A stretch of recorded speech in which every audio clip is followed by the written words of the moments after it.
हाय बच्चों, मैं नीरज पांडे। आप देख रहे हैं YouTube channel Neeraj with math GS. आज मैं चर्चा करूंगा प्रश्नावली 2.1 की। आज पिछले दिन मैं प्रश्नावली 2 की चर्चा कर दिया था। बहुपद जो है, बहुपद की परिभाषा, बहुपद के प्रकार, इन सब की चर्चा मैं कर दिया था। उसमें आप लोग बहुत सारे बच्चे कमेंट किए थे कि उनको समझ में आया, इसलिए बहुत अच्छी बात है कि आपको समझ में तो आ रहा है। अब हम आगे चलते हैं। अगर आपको मेरा सेशन अच्छा लगता हो तो लाइक शेयर सब्सक्राइब करते रहिए। इसमें देखिए घुमा फिरा के एक ही सवाल है, 4-5 कर दिया है लेकिन है एक ही, और सवाल इसमें नहीं है। इसमें सिर्फ पूछ के आ रहा है बच्चों कि बहुपद का शून्यक बताइए। इसमें px जो दिया गया है इसमें इसका शून्यक बताइए। अगर इस प्रकार का ग्राफ दे दे और उसमें ये लाइनें दे दे, बता दे कि इसमें शून्यक बताइए, तो देखिए शून्यक बताने का सबसे सरल तरीका होता है बच्चों कि ये जो अन्य ये रहा x अक्ष है आपका, इसको हमें अगर एक को खींच के देख लें, यहां दिख रहा होगा, यह कहलाता है बच्चों x अक्ष। क्या कहलाता है? x अक्ष। ये कहलाता है y अक्ष। क्या कहलाता है? y अक्ष। इसका नाम होता है y डैश, इसका नाम होता है x डैश। इधर नीचे तरफ ये क्या होते हैं? माइनस होते हैं। ये नीचे की तरफ माइनस और ऊपर की तरफ ये क्या होते हैं? प्लस होते हैं। क्या होते हैं बच्चों? प्लस। और यह इस तरफ क्या होता है? प्लस होगा, और इस तरफ यही क्या हो जाता है? माइनस हो जाता है। तो ये आप कार्तीय तल पढ़े होंगे बच्चों, इसकी चर्चा हम यहाँ बहुत नहीं करेंगे। अब इसमें मेन बात हमारी क्या है कि हमें ये देखना है कि इसमें शून्यक कैसे बताएं। आपके किताब में दिया होगा कि शून्यक बताइए, तो शून्यक आप कैसे, इसमें आप पीछे अगर पढ़े होंगे तो ये दिया होगा कि इसमें ज्यामिति निरूपण कीजिए, शून्यकों का ज्यामितीय क्या अर्थ क्या है ये बताइए। तो ज्यामितीय अर्थ का अर्थ ये है बच्चों कि जैसे यह जो अन्य रेखाएं जा रही, परवलाकार रेखा जाए या सीधी रेखा जाए, दो ही स्थितियां हो सकती हैं। जब रैखिक बहुपद होगा तो उसमें एक सीधी रेखा जाएगी, और द्विघात बहुपद होगा तो उसमें एक परवलाकार आकृति जा सकती है। परवलाकार आकृति जाएगी, जैसे कि देखा जाए ये स्थितियां, जैसे इस प्रकार से स्थिति बने, ऐसे फिर ऐसे ऐसे बन रहा है, यही दिख रहा है आपको। तो इस प्रकार की जब स्थितियां दिखेंगी बच्चों तो यह क्या कहलाएगी? परवलाकार। तो यह परवलाकार दिख रहा है, तो इसमें आपको करना क्या है कि यह अगर ये वाली लाइन, सीधी लाइन या परवलाकार लाइन बच्चों, अगर x अक्ष को कहीं भी टच कर दे तो मानिएगा उसका शून्यक है। अगर x अक्ष को टच नहीं करे तो शून्यक नहीं है। तो देखिए पहले वाले में, देखिए पहले प्रश्न में यह x अक्ष को रेखा टच नहीं कर रही है, नहीं कर रही ना बच्चों, अतः इसका शून्यक जो होगा, शून्यक क्या होगा? शून्य हो जाएगा। शून्य क्या हो जाएगा बच्चों? शून्य हो जाएगा, क्योंकि यहां शून्यक जो है वो है ही नहीं है, शून्य है। x अक्ष को रेखा टच ही नहीं कर रही, इसलिए शून्यक शून्य हो जाएगा। दूसरे वाले में देखा जाए तो यह रेखा x अक्ष को टच करने के बाद ऐसे घूम गई, तो यह सिर्फ x अक्ष को कितनी जगह टच किया है? एक जगह, अर्थात शून्यक की संख्या कितनी होगी बच्चों? इसमें एक होगी।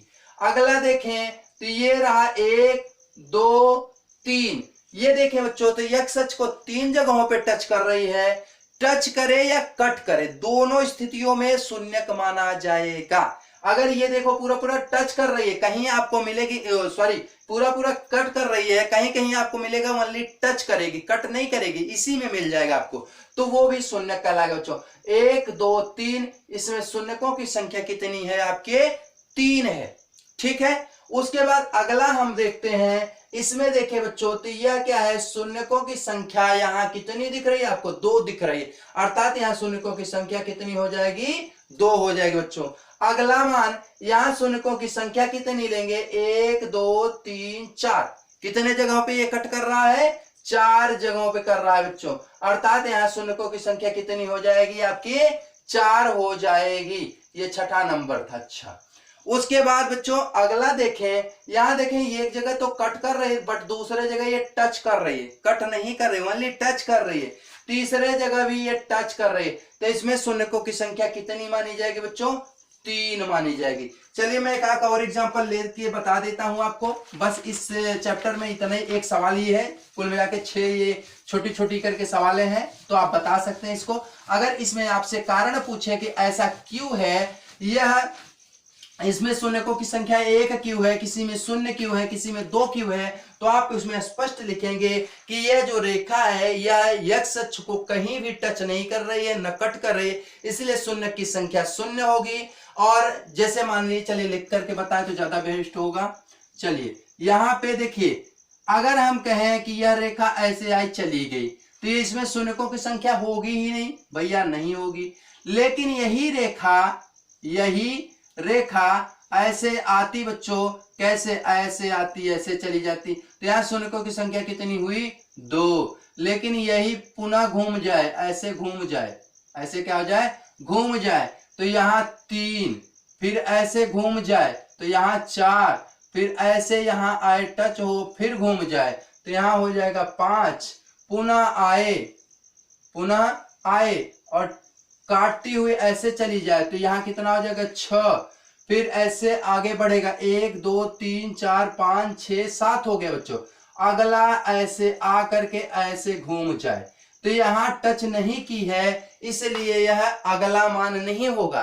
केवल इतना 1 2 3 4 5 6 7, इसमें शून्यकों की संख्या कितनी होगी बच्चों? 7 होगी। या देखिए यहाँ केवल टच किया है तो भी शून्यक माना जाएगा। मुझे नहीं लगता इस टॉपिक में, इस चैप्टर में प्रश्नावली 2.1 में कुछ ऐसा है जो विशेष समझाया जाए बच्चों। ये मुझे तो अच्छा लगता है जैसे छोटे बच्चों के लिए खेल जैसा है, छोटा बच्चा के अगर समझा दो तो वो भी एक बार में समझ जाएगा। तो इसलिए बहुत ज्यादा इस पर बात करना या लेक्चर देना बहुत, मुझे नहीं लग रहा है बहुत ठीक होगा। इसलिए इस सेशन को यही हम एंड करते हैं। कल मिलेंगे नेक्स्ट वीडियो के साथ, नई ऊर्जा नए जुनून के साथ। तब तक के लिए सभी बच्चों के लिए good night, bye bye, take care.